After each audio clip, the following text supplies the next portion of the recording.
Good morning, everyone. I'd like to call this October meeting of the Board of Trustees to order. As a reminder, anyone, please use the microphone when you are speaking. Trustee Hubbard, you'll be providing the invocation. Yes. Shall we pray? Father in heaven, we trust in your perfect wisdom and ask that you direct our day according to your will. May our meeting be fruitful and lead us closer to fulfilling your purpose. May our words and actions be guided by your love and grace while fostering an environment where ideas can flourish and decisions can be made with clarity as we acknowledge your sovereignty over our lives and our work. We seek to align our actions with your will and to pursue decisions that honor you. In James 1:15, it says, if any of you lacks wisdom, let him ask God, who gives generously to all without reproach, and it will be given him. We claim this promise as we approach this meeting with a humble heart. Let your Spirit guide our discussions so that we may come to decisions that are not based on our own understanding, but on your wisdom and guidance.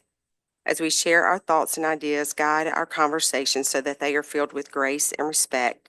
Help us to listen actively and to speak thoughtfully, recognizing that our words have the power to uplift or discourage.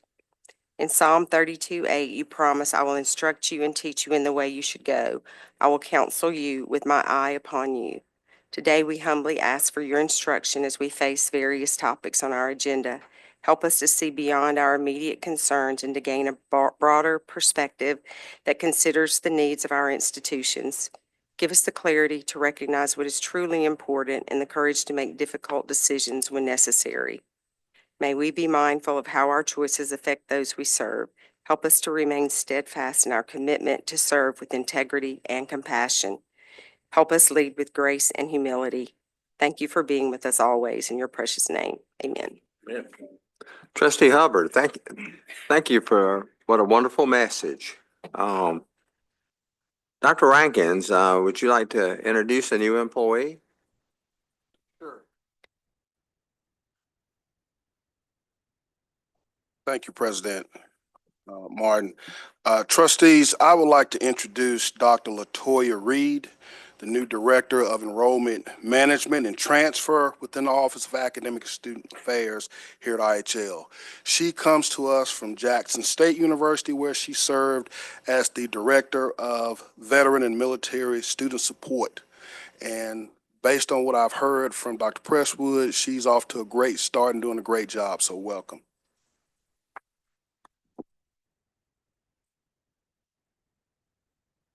Welcome, Dr. Reed. We have several Student Government Association officers here with us today. Welcome to you all. If you would, please use the microphone near the wall and tell us your name and your office title. Good morning, everyone. I am Christian Bryant, a senior political science major hailing from the quaint city of Terry, Mississippi, and I humbly serve as the 67th Alcorn State University Student Government Association President. Good morning. Hello, everyone. My name is Carson McFatridge. I am an out-of-state student from Arkansas, but I'm happy to serve Mississippi State University as their Student Association President. Hey y'all, my name is Hannah Watts. I'm from Columbia, Mississippi, and I serve as the ASB president for the University of Mississippi. Good morning, everyone. I'm Layla Wren, and I serve as the SGA president for the Mississippi University for Women. Good morning, everyone. My name is Xander Hall, and I'm the SGA Senate representative for Mississippi University for Women. Good morning, everyone. My name is Hayden Kirkhart. I'm from Sumter, South Carolina, and I'm currently serving as the SGA president at Delta State University. Good morning, everyone. My name is Braxton Ruddick. I'm from Lafayette, Louisiana, and I'm serving as the Student Government Association president for the University of Southern Mississippi. Hey, y'all. I'm Morgan Shuck, and I'm currently serving as the UMMC ASB president.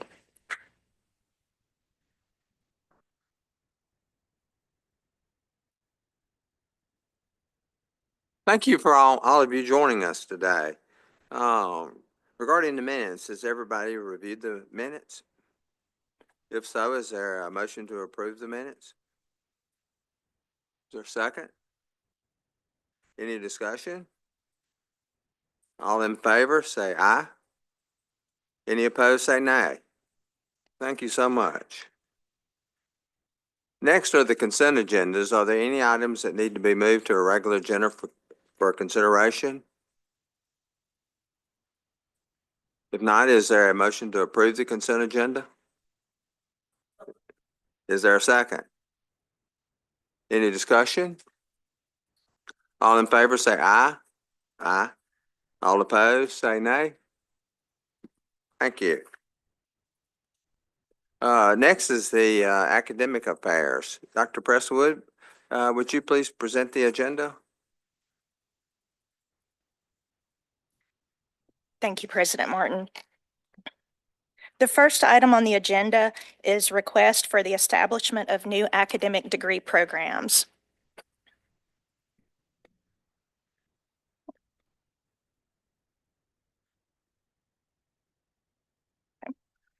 The University of Mississippi requests the creation of the Bachelor of Arts in Media and Communication. This 120-hour degree program will give undergraduates rigorous training in the critique and analysis of media. While the existing academic degree programs in this school prepare students for careers in journalism, public relations, advertising, and marketing communications, the BA in Media and Communication will focus on preparing students for a changing and increasingly global media and communication landscape, including careers and/or graduate study in media and communication research, criticism, policy, and management. Since this degree program will utilize existing resources and faculty, there is no cost for implementation. The potential new 5-year revenue is estimated to be $1.6 million. Alcorn and Jackson State offer similar degree programs. And according to the Bureau of Labor Statistics, overall employment in media and communication occupations is projected to grow about as fast as the average for all occupations from 2022 to 2032, with approximately 114,300 job openings per year. The estimated mean annual wages for these occupations range from $50,000 to $75,000 per year. The University of Mississippi requests the creation of the Doctor of Philosophy in Nutrition Sciences. This is a 60-hour doctoral degree program that currently exists as an emphasis in the PhD in Nutrition and Hospitality Management. The proposed standalone PhD in Nutrition Sciences is necessary to attract and retain students interested in nutrition sciences and to develop nutrition scientists for the academy and industry. Mississippi State and USM offer similar programs. This degree program equips graduates with the expertise necessary for diverse professional pathways encompassing research, teaching, and advanced level practice within esteemed sectors such as higher education institutions, government agencies, and the public and private domains. Potential career trajectories include securing positions as tenure-track professors or engaging in impactful research roles within industry or government bodies, with a specific focus on nutrition, food, and health. The estimated mean annual wages for these occupations range from $70,000 to $95,000. Board staff recommends approval of these items. Is there a motion to approve item 1? Thank you. Is there a second? Thank you. Any discussion? All in favor, say aye. Aye. All opposed, say nay. Dr. Press, would you please proceed? The next item on the agenda is request for the establishment of new academic units.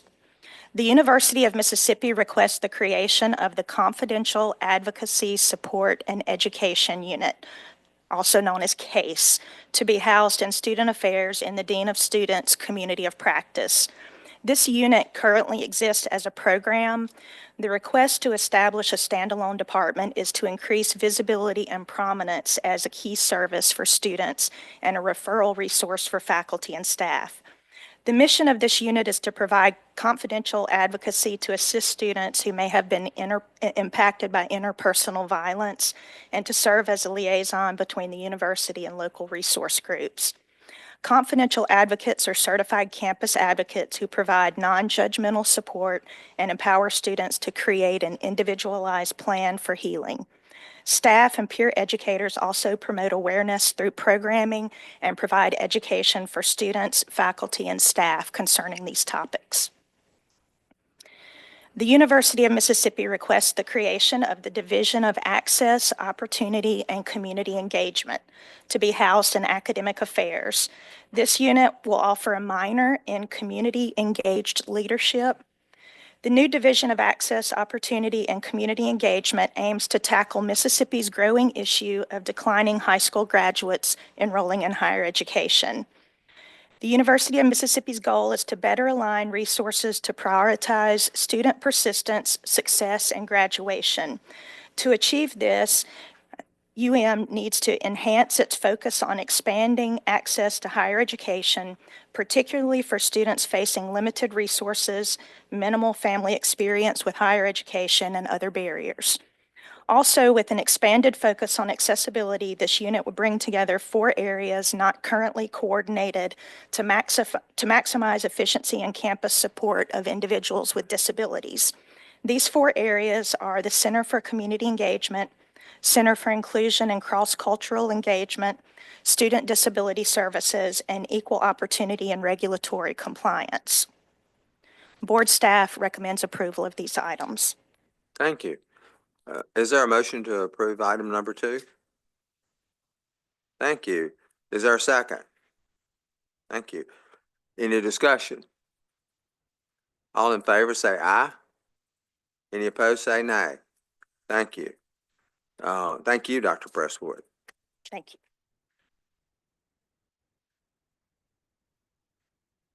Trustee Parker, will you please present the finance regular agenda? We have 7 contracts on the agenda today from Delta State, Jackson State, University of Mississippi, and the University of Mississippi Medical Center. John Pierce will discuss the specifics of each of these items.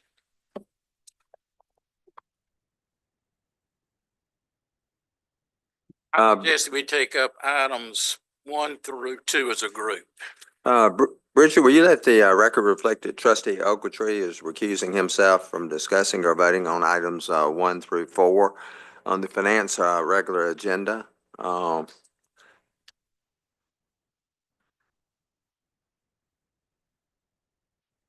Trustee Ogletree is leaving the room, and Bridget will let you know when to return.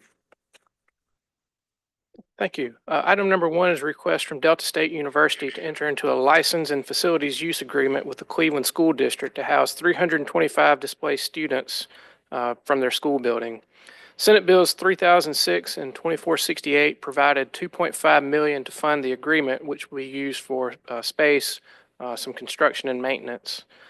Delta State will be providing 40,000 square feet of educational space for academic year 2025. Item number 2 is a request from the University of Mississippi Medical Center to enter into an agreement with Aramark Healthcare Support Services, LLC, to provide for management of UMMC's food service program for patient, retail, and nutrition services at the Jackson, Grenada, and Holmes County facilities. The term of the agreement is for 5 years at a cost of $75.3 million. It may be canceled with 180 days notice. UMMC conducted a request for proposals, and Aramark was the lowest cost provider. Legal staff has reviewed these agreements for compliance with applicable law and finds them to be acceptable, and board staff recommends approval of items number 1 and 2. You've heard the recommendation from the board staff. I make a motion to approve items 1 and 2. Thank you. Is there a second? Thank you so much. Any discussion? If not, all in favor say aye. All opposed say nay. Motion passed. Thank you.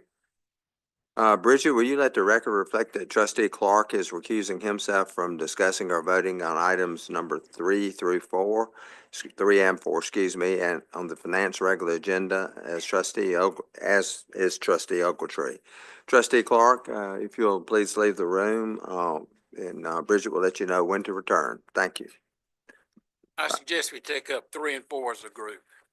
Thank you. Item number 3 is a request from Jackson State University to enter into a solid waste services agreement with BFI Waste Services to provide for solid waste removal, disposal, and recycling services at the JSU main campus, the 101 building downtown, and Mississippi Veterans Memorial Stadium. The term of the agreement is for up to an 8-year term at a cost of $4 million. It may be terminated upon written notice by Jackson State University. The university selected BFI through a request for proposal, and it was the lowest cost provider. Item number 4 is a request from the University of Mississippi for a credit card merchant processing agreement with First Data Merchant Services, LLC, and PNC Bank. First Data will process the university's electronic credit and debit card transactions from the 4 major credit card brands.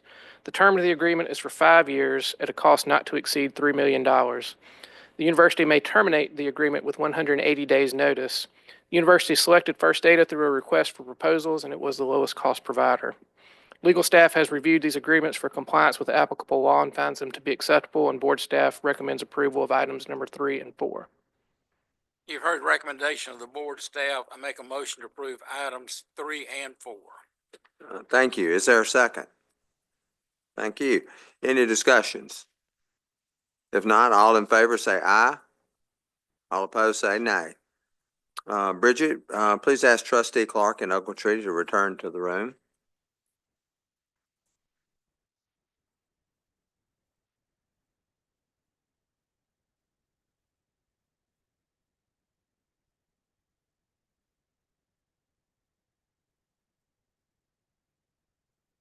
Dr. Pierce, would you please proceed? I suggest we take up items 5 through 7 as a group. Thank you. Item number 5 is a request from the University of Mississippi Medical Center to amend a service agreement with Philips Healthcare Informatics to provide hardware, software, image storage, disaster recovery, and maintenance services for the PACS system used for radiological imaging and archiving. The amended term will be for 11 years, ending next year in November 2025, for an amended cost of $2 million, bringing the 11-year total to $23.6 million. UMMC may terminate this agreement with 60 days' notice. Item number 6 is a request from the University of Mississippi Medical Center to enter into a purchase agreement with Integra Life Sciences Sales to purchase biologic and biosynthetic wound dressings for advanced wounds and care and for burns. The term of the agreement is for 3 years at a cost of $22 million. UMMC may cancel this agreement with 30 days' notice. These products are exempt under Mississippi Code. Item number 7 is a request from the University of Mississippi Medical Center to enter into a staffing services agreement with Medical Solutions to augment nursing, nursing assistant, therapists, technologists, and technicians on an as-needed basis at all UMMC locations. The term of the agreement is for 3 years at a cost of $54 million. It may be terminated with 60 days' notice. Medical Solutions is a current provider for UMMC and is contracted with other clinical staffing companies to ensure fulfillment of UMMC staffing needs. Legal staff has reviewed these agreements for compliance with applicable law and finds them to be acceptable, and board staff recommends approval of items number 5 through 7. You've heard the recommendation of the board staff. I make a motion to approve items 5 through 7. Thank you, Trustee Parker. Is there a second? Great. Any discussions? If not, all in favor say aye. Any opposed say nay. Motion passed. Thank you, Trustee Parker and Dr. Pierce. Includes the finance agenda. Trustee Rader, will you present the real estate agenda? Sure. There are 4 items on the real estate regular agenda that you heard discussed yesterday at the real estate committee meeting. Items 1 through 3 are first readings of the board policy revisions to section 902, 903B, and 904A. Item 4 is approval of the system board plan for the 2005 legislative session. Mr. President, I recommend that we take up items 1 through 3 as a group, first dealing with the board policy, and take up item 4 dealing with the capital facilities bond plan thereafter. Mr. Brad Rowland will present these items for the board's consideration. Thank you, Trustee Rader. Items number 1 through 3 are first readings of board policy revisions that were discussed yesterday in the real estate committee meeting. Item number 1 is Board Policy 902, Initiation of Construction Projects, which is a revision that establishes a new tiered threshold system for initiating new construction projects for board approval. Item number 2 is a revision to Board Policy 904A, which further clarifies the approval processes required for construction projects, as well as addresses changes to the timing in which renderings must be approved by the board. Item number 3 is a revision to Board Policy 903B, the legislative funding request, which establishes the multi-year capital facilities plan as the process by which the board approves capital funding requests each year in lieu of approving a top 5 priority list. Board staff recommends approval of the first reading of policy revisions in items numbers 1 through 3. You have heard the recommendations. I make a motion to approve items 1 through 3. Thank you, Trustee Ryder. Is there a second? Second. Thank you. Any discussion? If not, all in favor say aye. All opposed say nay. Motion passes. Mr. Rowland, would you please proceed? Item number 4 is the approval of the system capital facilities needs request bond plan that was presented to you and discussed yesterday in the real estate committee meeting. Board staff is recommending approval of this item for the 2025 legislative session. You have heard the recommendation. I make a motion to approve item number 4. Thank you, Trustee Ryder. Is there a second? Thank you. Any discussion? If not, all in favor say aye. Any opposed say nay. Motion passed. Thank you, Trustee Ryder. Mr. Rowland. This concludes the real estate agenda. Thank you, Brad. Before we begin the legal agenda, Bridget, let the record reflect that Trustee Clark is recusing himself from discussing or voting on item 1 on the legal regular agenda. Trustee Clark, please leave the room, and Bridget will let you know when to return.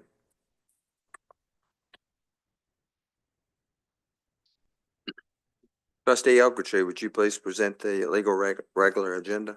Thank you, President Martin. The first item on the legal regular agenda consists of a request from the University of Mississippi Medical Center to approval of an amendment to its contract with the law firm of Butler Snow. I move that we approve item 1.